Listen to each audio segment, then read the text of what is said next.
ఈ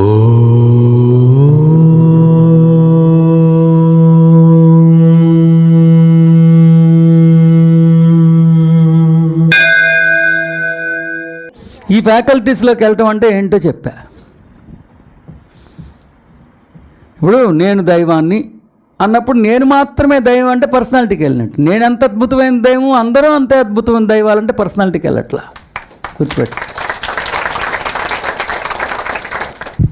some people might have this question, I'm God అని తెలుసుకున్నా కదా, దాంతో వచ్చే యూజ్ ఏంటి అని అనుకుంటారు కదా. గాడ్ అని తెలుసుకుంటే యూజ్ ఏం రాదు. గాడ్ యొక్క మిస్టికల్ నాలెడ్జ్ నేర్చుకోవాలి. అండ్ గాడ్ యొక్క మిస్టికల్ నాలెడ్జ్ అంటే నువ్వు గాడ్ వేరు అని కాదు, నువ్వే గాడ్ కాబట్టి నీ గురించి నువ్వు నేర్చుకుంటున్నావు కాబట్టి. That's a beautiful point. Please. ఈ పాప ఏమంటుందంటే, అనేక మంది అడుగుతారని నేను దేవుణ్ణని తెలిసేసుకున్నా, కానీ నేనేమి అనుభవాలు నాకేం రాలేదండి, అనుభవం పొందలేదు. అనుభవం దేవుడు అనేది తెలుసు, కానీ దేవుడి గురించి ఎంత తెలుసు? అర్థమైన జ్ఞానమే అనుభవించగలిగే దైవం. జ్ఞానాన్ని ఏ రీతిగా అర్థం చేసుకున్నావో ఆ రీతిగా నీకు ఉపయోగంలోకి వస్తుంది. జ్ఞానం ఎన్ని పాళ్ళల్లో నేర్చుకున్నావో అంత మాత్రమే నీకు ఉపయోగపడుతుంది. కాదు, జ్ఞానానికి సరైన జ్ఞానానికి ఒకటి ఉంటుంది, అది మల్టిప్లై చేసుకుంటూ వెళ్తుంది. గుర్తుపెట్టుకోండి. ఒకటి అంటే ఆగదు, ఒకటి కలుపుకుని అది ముందుకు వెళ్తుంది. అది ఎంత దాకా ముందుకెళ్తే అంత దాకా వినిమయంలోకి వస్తుంది, కానీ అంతకన్నా రాదు. సపోజ్ ఒకటి తెలుసుకున్నాం అనుకో, 10 దాకా తీసుకెళ్తాను అనుకో, తెలుసుకున్న ఒకటి 10తోనే ఆగుద్ది, అంతే వస్తుంది. కానీ జ్ఞానానికి మల్టిప్లికేషన్ కూడా ఉంటుంది. అది కొంచెం ఇస్తే అది నడుచుకుంటూ వెళ్ళిపోద్ది. అది నేను జ్ఞానం యొక్క విలువ తెలుసుకున్నాం మనం. సో అల్టిమేట్గా కీ ఫ్యాక్టర్ ప్లే చేస్తుంది ఏంటి? ఐఆమ్ నుంచి knowledge. That's it. Perceived knowledge is consumed god. ఏంటి? అర్థమైన జ్ఞానమే అనుభవించగలిగే దివ్యత్వం. బ్రెయిన్లో ఉన్న న్యూరాన్స్ హార్డ్వేర్, అందులో ఇన్కల్కేట్ చేసే నాలెడ్జ్ చాలా ఇంపార్టెంట్. అది సాఫ్ట్వేర్. దాన్ని బట్టి నీ prism attitude thinking pattern form అవుతుంది. నీ ఎన్లైటన్మెంట్కి ట్రూ ఐఎమ్ గురించి నీకు ఏ నాలెడ్జ్ అయితే నువ్వు అందులో ఇన్కల్కేట్ చేస్తావో అదే నీకు అవుతుంది. యాటిట్యూడ్ అంటే నీ మీద నీకుండే దృక్కోణం. ప్రిజమ్ అంటే నువ్వు లోపలికి బయట జరిగే అంశాలని లోపలికి ఏ పేరుతో అయితే తీసుకెళ్తున్నావో అది ప్రిజమ్. థింకింగ్ ప్యాటర్న్, ఆలోచన, దాని నుంచి ప్రయారిటీస్ వస్తాయి. థింకింగ్ ప్యాటర్న్ మార్చడం వల్ల కదా నీ ప్రయారిటీ మారిపోయింది. నాలెడ్జి బట్టే నువ్వు ఐఎమ్ గాడ్ అని అర్థం చేసుకున్నావు. అక్కడ నీ మీద నీకున్న యాటిట్యూడ్ మారింది, ప్రిజమ్ మారిపోయింది. ప్రిజమ్ మారింది, తర్వాత థింకింగ్ ప్యాటర్న్ మారింది, ప్రయారిటీ మారలేదా? The neurons and the neurological brain can be considered as hardware, but it is the software that plays the vital role. In spirituality, the software can be rightly explained as the grandest beautiful truth and knowledge. The knowledge inculcated into the neurological brain, it decides your life. And the knowledge in turn gives birth to attitude, prism and thinking pattern, which in turn transforms your priorities. And ultimately, the more knowledge you inculcate into your brain, the knowledge inculcated into brain is the key factor which ends as the performance అనేది తను అర్థం చేసుకుంది. దాన్ని ఆంధ్రీకరించుకుంటే మానవ మస్తిష్కంలోని కణజాలాల సముదాయము, మానవ మస్తిష్కంలోని కణజాలాల సముదాయం, ఇవన్నీ కూడా ఓ పీఠిక వంటివే, హార్డ్వేరే, మంజుషానే. కానీ ఇందులో నువ్వు భద్రపరిచిన జ్ఞానమే అత్యంత ముఖ్యమైనది. ఈ జ్ఞానము దృక్పథం, దృక్కోణం, ఆలోచన సంవిధానానికి జన్మనిస్తాయి. నీ మీద నీకుండే దృక్పథం, విశ్వాన్ని చూసే దృక్కోణం. విశ్వాన్ని చూసే దృక్కోణంలో ప్రాథమిక స్థాయిలో సంఘటనలు మనకి జరిగినప్పుడు ఏ పేరుతో దాన్ని లోపలికి ఆపాదించుకుంటున్నాం.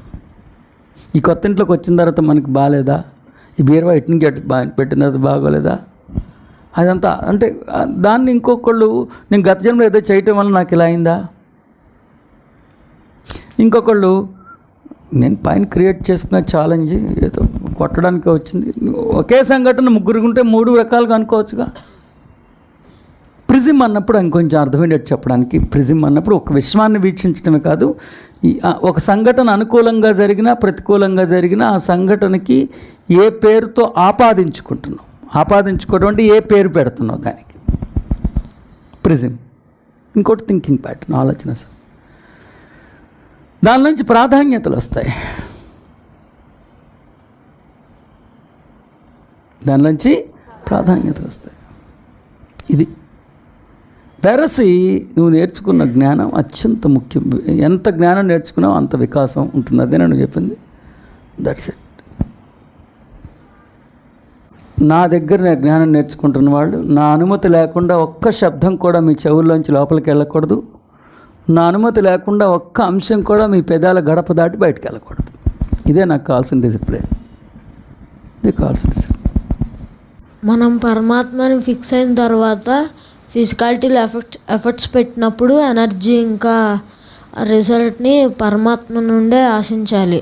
ఒకవేళ ఆ రిజల్ట్ రాకపోయినా ఇంకా పరమాత్మ వైపు ఒబీడియంట్గా ఫిక్స్డ్గా ఇంకా పరమాత్మనే నమ్మాలి. అప్పుడే మన అది అప్పుడే దాని పెర్ఫార్మెన్స్ ఉంటుంది, దాని రిజల్ట్ ఉంటుంది. Please clap for him. చాలా బాగా. సో ఇప్పుడు ఈ బాబు చెప్తున్న పాయింట్ ఏంటంటే, మనం అనుకున్నది సాధించడానికి క్షేత్రపరంగా చేయాల్సిన ప్రయత్నం చేసినప్పుడు చేయొచ్చు, కానీ ఫలితాన్ని ఆ ప్రయత్నం నుంచి ఆశిస్తే కర్మబంధంలో చిక్కుకుంటాం. ఒక్కసారి నేను పరమాత్మని అని తెలుసుకుంటే ఏది ఆశించినా పరమాత్మ నుంచే ఆశించగలగాలి. ఏది పొందినా ఆ పరమాత్మకే కృతజ్ఞతలు తెలియజేయాలి. పరమాత్మ నుండి కాకుండా ఇంకెవరి నుంచి ఏది ఆశించినా అది దారుణమైన చేదస్తాం. అదేనా మనం చెప్పిన పాయింట్? ఇంకేమన్నా చెప్పావా? సో అట్లా. కానీ కర్మబంధంలో చిక్కుకోకూడదు. కర్మ నుంచి ఫలితం ఆశిస్తే ఏమవుద్ది? కర్మబంధం అంటే ఆ result the efficiency of the act మీద ఆధారపడి ఉంటుంది. పోద్దప్పుడు. ఓకేనా? Right sir. ఇక్కడ ముఖ్య భూమికను పోషిస్తున్నది పాత్ర భూతలంలో. తను తన నేను అన్న జ్ఞానాన్ని జీవాత్మతో జత చేసుకుంటే జీవాత్మగా ఉంటారు. నేను అన్న జ్ఞానాన్ని ఆత్మ చైతన్యంతో జత చేసుకుంటే ఆత్మ చైతన్యంగా విరాజిల్లుతారు. నేను అన్న జ్ఞానాన్ని పరమాత్మతో జత చేసుకుంటే పరమాత్మగా ఉంటారు. నేను అన్న జ్ఞానాన్ని ఓంకారంతో జత చేసుకుంటే ఆ మూల పురుషుడిగా విరాజిల్లుతారు. అక్కడి నుంచి ఒక దృక్కోణ ఆలోచన సంవిధానం అనేది జన్మనిస్తుంది. దాని నుంచి ప్రాధాన్యతలు వస్తాయి. ఆ ప్రాధాన్యత. సో నేను అన్నది ముఖ్య భూమిక పోషిస్తుంది. ఇప్పుడు మొత్తం శివతత్వం అంతా నేర్చుకుని శివతత్వం స్టార్టింగ్ ఏమని ఉంటుంది? రుద్ర అర్చనలో ఫస్ట్ ఏముంటుంది? తాను రుద్రుడని తెలుసుకోని వాడు చదవటం వల్ల ఏది ఉండదు అని ఉంటుంది. రుద్రుడు కానివాడు అంటే రుద్రాక్షలు వేసుకుని చదువుతున్నారు వీళ్ళు. రుద్రుడు కానివాడు అంటే తానే రుద్రుడని తెలుసుకోకుండా రుద్రుడి గురించి తెలుసుకోవటం వల్ల ఏం ఉపయోగం లేదు. ఎస్, చాలా మంచి పాయింట్ చెప్పాను. నేను అనేది కీ ఫ్యాక్టర్. నువ్వు దేన్ని నేను అనుకుంటున్నా. ఇప్పుడు నేను ఫాదర్ అన్నది మీరు ఫాదర్ అని అనుకుంటే అది ఉపయోగం లేదు. యూ ఫాదర్ అంటే మీరే. Father and son are one కదా. Yes, please clap for her. Yes,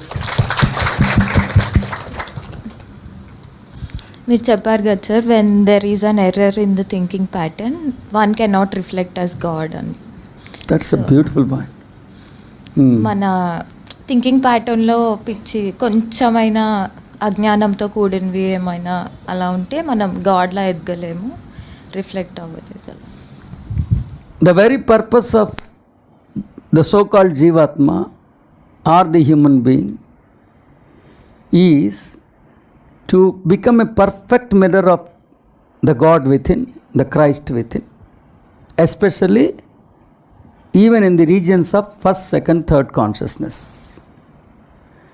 If there is an iota of ignorance in your thinking pattern. Forget about that. Error will never ever allow you to become the mirror of God. It might take thousands of incarnations to rectify that mistake. If you are being poisoned, only your embodiment dies. But if you are trapped with ignorance, or if you entertain ignorance into your neurological brain, it might take thousands of incarnations to rectify that. That is why without the consent of my guru, particle కూడా వెళ్ళదు నా బ్రెయిన్లోకి ఎప్పుడు. అంతా అనుమతించకుండా నా బ్రెయిన్లోకి వెళ్ళిన ఇసుమంతా కూడా లేదు. ఇసుమంత కూడా వెళ్ళదు. అంతే, అది పాలసీ అంతే, అది దట్స్ ఇట్. ఇంకా సార్, ఈ జీవాత్మనే నేను అనుకొని పరమాత్మని పూజించిన అలా చేసిన యూజ్ ఏమి ఉండదు అని చెప్పారు సార్. ఈ జీవాత్మనే నేను అనుకొని ఆ పరమాత్మని నేను కాదు అని పూజించిన అలా చేసిన యూజ్ ఏమి ఉండదని చెప్పారు సార్. అదే ఆ పరమాత్మ నేను కూడా నేను అని ఆశిస్తే అప్పుడు ఆ లింక్ వస్తుందని. జీవాత్మ నేను అనుకుని పరమాత్మ అన్యం అనుకుని పరమాత్మని ఎంత అడోర్ చేసినా సరే అన్యం అన్న భావన వలన నీకే ఉపయోగం లేదు. అదేనా? Correct point. దట్స్ అని ప్లీజ్ క్లాప్ ఫర్ హిమ్. ఇప్పుడు నేను జీవాత్మనే, నేను పరమాత్మని కాదు, పరమాత్మ అనుకోవటం తప్పు. శ్రీకృష్ణుడు పరమాత్మ అనుకున్నప్పుడు ఎంత పరమాత్మ గురించి తెలిసినా నీకు ఉపయోగం లేదు కదా. అన్యం అన్న భావన, అనన్య భావనే కదా కావాల్సింది. That's an important thing. That's yes. నేను అనేది ఇంపార్టెంట్ కీ ఫ్యాక్టర్. గురించి నేను ఎవరు అనేది తెలుసుకోవడంతో ఆగడం కాదు. ఆ నేను యొక్క సంపూర్ణమైన నాలెడ్జ్ తెలుసుకున్నప్పుడే it helps you in designing your అంతే యాటిట్యూడ్. ఐఎమ్ గాడ్ అని తెలుసుకుంటే అంతే. అండ్ గాడ్ గురించి నీకు ఎంత తెలియాలి? The more and more you know something about knowledge. That's it. That's something people. Please clap for her. ఇంకా చాలా ఉన్నాయి. ఓషన్ చెప్పు. ఓషన్ లాగా చెప్పా సబ్జెక్ట్. జీవాత్మ వేరు, ఆత్మ వేరు, పరమాత్మ వేరు అని లేదు. అంటే అది మనకి అర్థం చేసుకోవటానికి అలా చెప్తున్నారు. కానీ నాలెడ్జ్ పర్టైనింగ్ టు పరమాత్మ, నాలెడ్జ్ పర్టైనింగ్ టు జీవాత్మ, ఆత్మ అని చెప్పారు. అసలు జీవాత్మ, ఆత్మ, పరమాత్మ ఇప్పుడు 7th కాన్షియస్నెస్లో చెప్పినవన్నీ తీసేస్తాం. అక్కడ జీవాత్మ, ఆత్మ ఏంటి? 7 చైతన్య స్థితిలో కాల్చి వాతలు పెట్టనీటికి పెడితేసాయి. అక్కడ నీకు అర్థం అవటం కోసం అది చెప్తాం. కానీ అన్ని కాన్షియస్ లెవెల్స్ ఏంటి చండాలంగా అన్నీ నేనే అయినప్పుడు అదంతా కరెక్ట్ కాదు. అదేగా నేను చెప్తా ఉంది. పరమాత్మ గురించి ఎంత తెలుసో, పరమాత్మ ఎవరో, ఆయన ఏంటో, ఆయన సమర్థత ఏంటో అది నువ్వని తెలుసుకున్నప్పుడు ఇంకా ఆయన ఆ నాలెడ్జ్ అనేగా చెప్తా ఉంది. పరమాత్మ నేనే అనుకోవడం వల్ల కూడా ఉపయోగం లేదు. అది జ్ఞానాన్ని నేర్చుకునేదాకా చెప్తాయనండి. జ్ఞానం నేర్చుకోవటానికి ప్రాథమిక దశలో కావాల్సింది జిజ్ఞాస. నేర్చుకుంటున్నప్పుడు కావాల్సింది శ్రద్ధ. నేర్చుకున్న తర్వాత కావాల్సింది వినయము, విధేయత, విజ్ఞత. ఇవి అర్జునుడికి కావాల్సిన కనీస అస్త్రాలు అన్నమాట. These are the requisite qualities which are very much needed for you to become seeker. వారు చెప్పినట్లుగా ఈ 5 లక్షణాలు మనం నేర్చుకోవటానికి కావాలి. ఈ 5 లక్షణాలతో పరమాత్మ గురించి ఎంత జ్ఞానం నేర్చుకున్నారో అంత జ్ఞానమే మన మినివైన్లోకి వస్తుంది. పరమాత్మ గురించి అర్థం అవుతున్న కొద్దీ సహజంగానే మనం దేని నుంచి ఇతరత్ర వాటి గురించి ఆశించాం. అంతే, కరెక్ట్. అది ఖచ్చితంగా 5 ఉండాలి. అవి లేకపోతే తగలెగరేసినట్టుగా అవి లేకపోతే ఉపయోగం లేదు. అసలు నీకు వెంటనే పర్సనాలిటీకి వేసేస్తావు. జన్మ తీసుకోవడం అంటే మొత్తం సంపద అంతా పక్కన పెట్టేసినట్టే. మోడీ అయినా రిజైన్ చేసేసి మళ్ళీ ఎలక్షన్స్లో పోటీ చేశాడు. ఇంకొక 5 ఏళ్ళ టర్మ్ ఉన్నా 2 ఏళ్ళకి ఆయన రిజైన్ చేసేసి వచ్చినప్పుడు మోడీ ఇన్ఫ్లుయెన్స్ ఏం పనిచేయదు కదా. మళ్ళీ ఆడ అందరితో పాటు లైన్లో నుంచోవాల్సిందే. మామూలు కేటగిరీస్లోనే అవుతాడు. కానీ మోడీని అంటే పోరా బోడీ అంటారండి. ఎస్. సో జ్ఞానం నేర్చుకుంటున్నప్పుడు ఉండాల్సింది జ్ఞానం నేర్చుకునే ఆవరణలోకి ప్రవేశించినప్పుడు ఉండాల్సింది జిజ్ఞాస. ఎగ్జాక్ట్గా జ్ఞానం నేర్చుకుంటున్నప్పుడు ఉండాల్సింది శ్రద్ధ. ఆ జ్ఞానం ఇన్కల్కేట్ అయిన తర్వాత వినయం లేకపోతే మరింత జ్ఞానం లోపలికి రాదు. విధేయత, గురువు పట్ల కృతజ్ఞత భావం, విజ్ఞత. ఏ జ్ఞానం ఏ సంస్కరణ కోసం నేర్పాడో అది కనీసం కనిపించాలి కదా. ఇది తర్వాత జ్ఞానం వస్తుంది. జ్ఞానం వచ్చిన తర్వాత పరమాత్మ అందుబాటులోకి వస్తారు. పరమాత్మ అందుబాటులోకి వస్తే ఖచ్చితంగా నువ్వు పరమాత్మ నుంచి తప్ప ఇంకెవరి నుంచి ఆశించడానికి ఇష్టపడవు అసలు. నాలెడ్జ్ లేకుండా ఎవరు టైరెంట్ అవ్వలేరు. కరెక్ట్. టైరెంట్ అంటే నాలెడ్జ్ నేర్చుకొని నాలెడ్జ్ని రాంగ్ సోర్స్కి ఇచ్చి అల్టీరియర్ మోటివ్స్తో పర్సనాలిటీ డైరెక్ట్ చేసినట్టు యాక్ట్ చేసే వాళ్ళే టైరెంట్స్ అని. అందరిలోకి నేను ఎక్కువ అని అనిపించుకునేటట్టు చేస్తాడు. అన్నీ నేనే అయినప్పుడు నీకన్నా నేను ఎక్కువ ఇంపార్టెంటా, నువ్వు నేను ఒకటే ఇంపార్టెంట్ ఆలోచించు. అందరిలో ఉన్నది నేనే అనేది అర్థం అవ్వాలి. కానీ అందరికన్నా నేను, అందరిలో ఉన్న నేను, అందరిలా ఉన్న నేను తప్పు, అందరికన్నా నేను తప్పు, అందరూ నేనే. అది అద్వైతం. అది అర్థమయ్యేదాకా పోయినట్టే. సో అల్టీరియర్ మోటివ్స్ అంటే టైరెంట్ కూడా జ్ఞానం నుంచి వస్తాడు.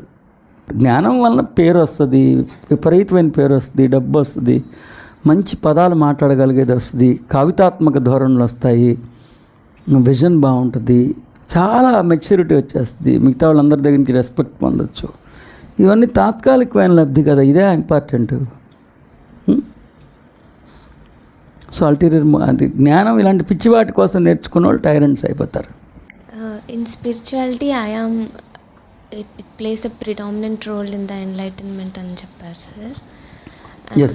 Next, the only intention of seeker must be flowering into a god తప్పితే ఇంకోటి అవ్వకూడదు అని అనుకోటి చెప్పారు సార్. సో 2 పాయింట్స్ గుర్తు చేసింది. In spirituality the I am plays a vital role. It plays a predominant role. It is the key factor. I am means you are identifying with whom. I am can be rightly understood as you are identifying yourself with whom. అలాగే knowledge ఇంకోటి చెప్పింది, the intention of the seeker plays a vital role. నువ్వు ఎందుకు నేర్చుకుంటున్నావు? నువ్వు ఎందుకు నేర్చుకుంటున్నావు? ఇంకోళ్ళకి చెప్పి చప్పట్లు కొట్టించుకోవడానికా, నువ్వు ఎదగటానికా, లేదా గురువు దగ్గర నేను నేర్చుకోలేదని చెప్పడానికా? దేనికి నేర్చుకుంటున్నావు? అది అయితే అయిపోయినట్టే, ఇంకా భూస్థాపితమే. జ్ఞానం నేర్చుకుంటున్నప్పుడు ఎన్నో లబ్ధులు వస్తాయి, అవన్నీ దండగమాలని లబ్ధులు. అసలు ఒరిజినల్ కొట్టాల్సింది కొట్టాలి కానీ ఇవన్నీ ఎందుకండి?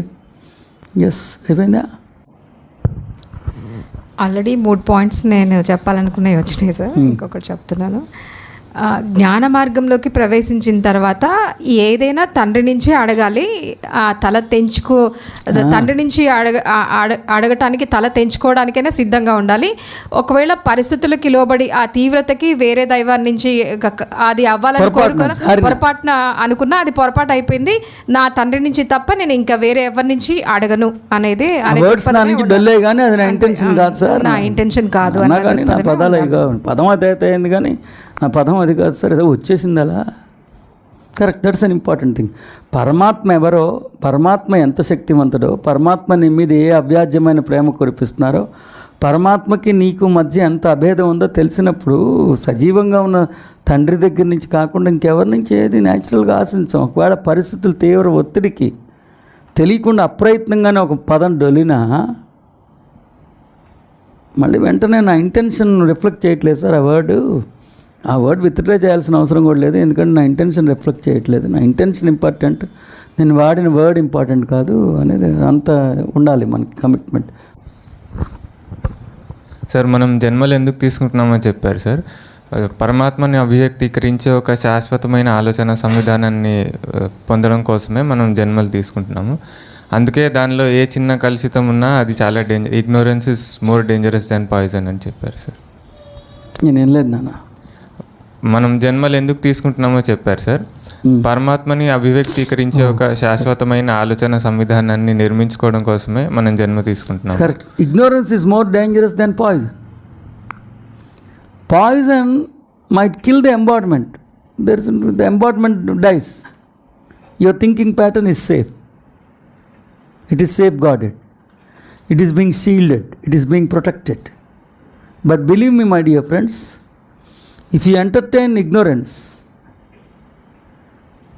the accumulated ignorance, even it might be an only iota,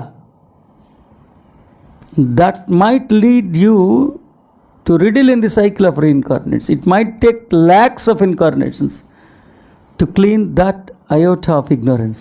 That is why always ignorance is more poisonous than the poison. అజ్ఞానం విషం కన్నా ప్రమాదకరమైంది. ఏంటి? విషం మహా అయితే దేహాన్ని పడిపోయేటట్టు చేస్తుంది. కొన్నాళ్ళు జీవించగలిగే సామర్థ్యం దేహానికి ఉన్న దేహం పడిపోద్ది, అంతకన్నా పెద్ద నష్టమే లేదు. కానీ అజ్ఞానం ఒక్కసారి చిన్న లేషన్ లోపలికి వెళ్ళినా లక్షల సంవత్సరాలు పట్టేస్తుంది, జన్మలు పట్టేస్తుంది ఆ చిన్న అజ్ఞానం. కర్మ సిద్ధాంతం లేని కర్మ, చిన్న రోగం చిన్న పాపం పెద్ద రోగం పోయేకాలం అని చెప్పారు. గురువు అందరినీ సమానంగానే ప్రేమించి చెప్తాడు. రైట్ వేలో తీసుకున్నాడు ఎదుగుతాడు, రాంగ్ వేలో తీసుకున్నాడు వాడికి ఇప్పుడు వాడికి ఏం కావాలి, జ్ఞానంతో వాడు ఏం పొందాలనుకుంటే అదే అవుతాడు. జ్ఞానంతో వాళ్ళు ఏం పొందాలనుకున్నారో అదే అవుతారు కదా. ఇప్పుడు నా దగ్గర నేర్చుకున్నాడు, కొంతమంది టీచర్లు అవ్వాలనుకున్నా టీచర్లు అయ్యారు, గాడ్స్ అవ్వాలనుకున్నాడు గాడ్ అవుతాడు. మనం ఏ దృక్పథంతో నేర్చుకుంటున్నాం అనేది important. Yes, perceived knowledge is consumed god. అర్థమైన జ్ఞానమే అనుభవంలోకి వచ్చే దైవం. చంద్రిక. ఎస్, పునర్జన్మల వైపు వెళ్ళకూడదు అన్నారు సార్. పునర్జన్మలో ఉన్నది క్యారెక్టరే, ఇప్పుడు క్యారెక్టరే, దానికోసం కాదు కదా, స్వయం అని అనుకోవటం గురించి కదా నాలెడ్జ్ నేర్చుకునేది. నాలెడ్జ్ నేర్చుకుని పునర్జన్మల వైపు వెళ్తే అది కరెక్ట్ కాదు. అసలు ఇప్పుడు ఇక్కడ ఈ క్యారెక్టర్ ఎంత నిజం కాదో అక్కడి నుంచి ఉన్న క్యారెక్టర్స్ కూడా అంతే నిజం కాదు. నాలెడ్జ్ నేర్చుకుని స్వయం వైపు అడుగులే. కరెక్ట్, స్వయం అని డిక్లేర్ చేసుకోవాలి. పునర్జన్మల గురించి రామ్తా కూడా చెప్తున్నారు. దేనికి? అన్ని జన్మల నుంచి నువ్వు ప్రయత్నం చేస్తున్నావు, విఫలమవుతున్నావు అనేది చెప్పడం కోసం చెప్తున్నారు, అంతే తప్పితే పునర్జన్మలు ఎంత విషవలయమో, ఎన్నిసార్లు నుంచి నువ్వు ప్రయత్నిస్తున్నావో చెప్పడం కోసం చెప్తున్నారు. కానీ నీ అడుగులు పునర్జన్మలు వైపు వేయటానికి కాదే, స్వయం వైపు వేయాలి. గత జన్మలో నేను శ్రీకృష్ణదేవరాయలను అయితే నాకేంటి, స్వామి వివేకానందన్ అయితే నాకేంటి, దేనికి? నేను స్వయం ఇంపార్టెంటా, స్వామి వివేకానంద ఇంపార్టెంటా? స్వయం ఇంపార్టెంట్. కింద జన్మలో నేను ఏదైతే ఎందుకు నాకు అది ఉపయోగపడక వదిలేశాను నేను అది. That's it. ఓకేనా? రైట్. సాధకుడి దృష్టి ఎప్పుడు గురువు ఎప్పుడు తనలో ఉన్న స్వయం వైపే మొగ్గు చూపిలాగా చూపిస్తారు, గురువు వైపు కూడా కాకుండా అన్నది పాయింట్స్. దృష్టి ఎప్పుడు తనలో ఉన్న పరమాత్మ వైపే. సరైన నిజమైన గురువు బ్రోకర్ కాదు. నువ్వు అన్ని గ్రంథాలు చదువుకో, నువ్వన్నీ తెలుసుకో అని చెప్పాడు. బ్రోకర్ ఏంటి? రిషావుడ్ కూడా చెప్తాడు. ఇప్పుడు డవర్నకల్ రోడ్డు మీద రిషావుడ్ ఉన్నాడు అనుకో, ఏమంటే గుండెలో నొప్పి అంటే, ఏమన్నాయా చాలామంది రైలు దిగి మా రిక్షా ఎక్కి ఆ గుండెలో నొప్పి డాక్టర్ దగ్గరికి వెళ్తారు, వాళ్ళు తగ్గిపోతే మళ్ళీ వాళ్ళని నేను స్టేషన్కి తీసుకెళ్తాను, ఈ డాక్టర్ దగ్గరికి వెళ్ళినోడు చాలామంది చచ్చిపోయారండి అని రిషావుడ్ కూడా చెప్తాడు. గురువు అనేవాడు ఇంకెవరిని డైరెక్ట్ చేయడు. గురువు బాధ్యత తీసుకుని నేను చెప్తాను అన్నాడు. గురువు చెప్తాడు, ఇంకేం నేర్చుకోదని నేను చెప్తారా అని. గురువు ఆయన బ్రోకరే ఏంటి? సో గురువు ఇంకెవరు గురువుల దగ్గరికి డైరెక్ట్ చేయడు నిన్ను. సో గురువు ఇంకెవరి వైపుకి నీ డైరెక్షన్ని మళ్లించడు. గురువు తన వైపు కూడా మళ్లించుకోడు, ఎంతసేపు పరమాత్మ వైపే మళ్లించడానికి ప్రయత్నిస్తాడు. ఇది సినారియో. అలాగా తండ్రి వచ్చి చెప్పినా కూడా ఆయనకి అబ్జెక్షన్ ఇచ్చి నేను చెప్తాను అన్నది, నేను లీడ్ తీసుకొని నేను చెప్తాను గురువుగాను అని చెప్పినప్పుడు మా మీద ఉన్న కమిట్మెంట్ అనేది మీకు ఖచ్చితంగా నాకు దాంట్లో మొమాట ఉండదు. నేను చెప్పచ్చు, నేను ఆయన చెప్పినవి మళ్ళీ మీకు ఎక్స్ప్లెయిన్ చేయకుండా ఉండిపోవచ్చు.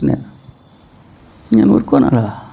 లైక్ ఏ సీకర్ అయినా గురువు పట్ల ఫోకస్ చేయకుండా గురువు దేని గురించి చెప్తున్నా పరమాత్మ మీద ఫోకస్ చేస్తే అతని లైఫ్లో ఏది కొట్టాలో అది కొడతారు. ఎప్పుడైతే గురువు పట్ల ఫోకస్ చేసి ఎంత నాలెడ్జ్ నేర్చుకున్నా కొట్టలేడు, ఎందుకంటే ఫోకస్ మొత్తం అక్కడే ఉంటుంది. డైవర్షన్స్కి వెళ్ళకుండా గురువు దేన్ని చూపించమండి, ఇటు చూడరా అంటే గురువు ఉంగరం భలే ఉంది సార్ మీరు అంటున్నారు. అటు చూడరా అన్నాడు. బాబులే ఉంది సార్, మేము ఉంగరం కాదు, గురువు ఎటు చూపించాడు అది చూడాలి. That's it. ఎగ్జాంపుల్గా జీసస్ క్రైస్ట్ గురించి చెప్పారు. అతను జీసస్ క్రైస్ట్ పరమాత్మను తెలుసుకొని ఏ జ్ఞానం నేర్చుకొని ఆ లైఫ్ని అక్కడ కొట్టారు. అక్కడ అందరు కూడా ఇప్పుడు ఏం చెప్తున్నారు అంటే జీసస్ క్రైస్ట్ని మీరు ప్రార్థించాలి అతను అని అలా డైవర్ట్ చేస్తున్నారు. అలా జీసస్ క్రైస్ట్ లైఫ్ అంతా దేనికోసం పణంగా పెట్టారంటే క్రైస్ట్ విత్ ఇన్ నీలో అంతర్యామితో అనుసంధానం అవి చెప్పి ఆయన తనలో ఉన్న తండ్రితో ఎంత అద్భుతంగా అనుసంధానం అవి చెప్పారు. జీసస్ క్రైస్ట్ అనే ఆయన రామ్తా చెప్తారు కదా, తనయుడు అంటానికి బెస్ట్ ఎగ్జాంపుల్. ఏ తండ్రి అయినా అలాంటి తనయుడు ఉండాలని కోరుకుంటాడు. కానీ అతను నన్ను ఏం చేశారంటే జీసస్ క్రైస్ట్ని ప్రార్థించమన్నట్లుగా చెప్తున్నారు. జీసస్ నమ్ముకో, అతడే సజీవ దేవుడు. మనం ఎంత నాలెడ్జ్ తెలుసుకున్నా అది మన థింకింగ్ ప్యాటర్న్లో రిఫ్లెక్ట్ అవ్వలేకపోతే మనం 100 మిరాకిల్స్ చేసినా మన పరిపూర్ణమైన దైవంగా ఎదగలేము. కరెక్ట్ నాన్న, అలసలు తీరిపోతాం మీరు అందరూ, అంత deep points. The knowledge inculcated should clearly reflect, should end as your thinking pattern. నేను 1,00,000 అంశాలు చెప్తే అది ఫలశ్రుతి ఏమవ్వాలి, మీ థింకింగ్ ప్యాటర్న్ కింద మారాలి. ఇంకా మీకు ఆ వర్డ్స్ వచ్చేసిన ఇంకోళ్ళకి చెప్తున్నా ఇదంతా కాదు. గురువు ఉపదేశించిన సుజ్ఞానం ఫలశ్రుతి వచ్చి అది మీ ఆలోచన సంవిధానంగా ఎండ్ షేప్లో పరిణమించాలి. అది ఇంకెట్లా చేసినా సరే ఆ జ్ఞాన ఓసర క్షేత్ర వర్షోదకం. The knowledge taught by guru should ultimately reflect as your thinking pattern, your attitude, your prism. Many times you might not execute your thinking pattern. It's a different case. చాలాసార్లు మనం ఉందామనుకున్నంత ఉందాక ఖచ్చితంగా ఉండలేం, చాలాసార్లు ఉండలేం. ఇవాళ నేను ఎవరిని తిట్టకూడదు అనుకుంటా రోజుకన్నా ఎక్కువ తిట్టేసేయచ్చు, దానికి కాదు. కానీ ఆ తిడుతుంది నేను కాదనేది పట్టుకోగలుగుతాం కదా. మన ఇక్కడి నుంచి తీసుకెళ్ళే థింకింగ్ ప్యాటర్న్ కదా. దట్స్ సంథింగ్ బ్యూటిఫుల్ రా. నా అలసట తీరేంత బాగా చెప్పాను. గురువు నుంచి జ్ఞానం, తండ్రి నుంచి ఫలితం. దేనికి వెళ్ళినా కూడా సింపుల్ ఫార్ములా చెప్పింది. గురువు నుంచి జ్ఞానం, తండ్రి నుంచి ఫలితం. ఇంకా నేనేమి ఆశించను. నా తండ్రి ఇక్కడ ఉన్నాడని చెప్పారు. ఇక్కడున్న తండ్రిని గురించి నేను ఏదైనా ఏది ఉన్నా లేకపోయినా పాత్రపరంగా ఇక్కడ నుంచి తండ్రి ఇచ్చేదే నాకు కావాలనుకుంటా. నా గురువు ఎక్కడున్నా, స్వరూపం ఎక్కడున్నా స్వభావం ఒకటే అన్నారు. నేను అక్కడే ఉన్నా అని నమస్కరించుకుంటా. బాగా చెప్పామమ్మా. సో మొట్టమొదటిసారి తొలి చూపులు, అసలు ఇంకా చెప్పాలంటే సార్, సో మొట్టమొదటిసారి గురువు పట్ల వినయపూర్వకమైన భావన మొట్టమొదటి నుంచి ఇతడు నా గురువు అనుకున్నప్పుడు గురువు నుంచి జ్ఞానాన్ని, జ్ఞానం నుంచి తండ్రిని, తండ్రి నుంచి ఫలితాన్ని ఆశించేదంట ఆవిడ. అది నియతి. ఏంటి? You should always expect knowledge from your Guru and the father from knowledge and the result from the father. That is the table. If someone is interested right down that is an important thing. పదం బయట రాదు, అది నియత order అండి. Correct. గురువు అనుమతి లేకుండా ఒక్క పదం లోపలికి వెళ్ళకూడదు. గురువు అనుమతి లేకుండా ఒక్క పదం పెదాల గడప దాటి బయటకు వెళ్ళకూడదు. అంతా అది ఉండాలి. ఏంటి? Knowledge from Guru, father from knowledge, result from father. గురువు నుంచి జ్ఞానం, జ్ఞానం నుంచి స్వయం, గురువు నుంచి జ్ఞానం, అంతేనా? జ్ఞానం నుండి స్వయం, స్వయం నుండి ఫలితం.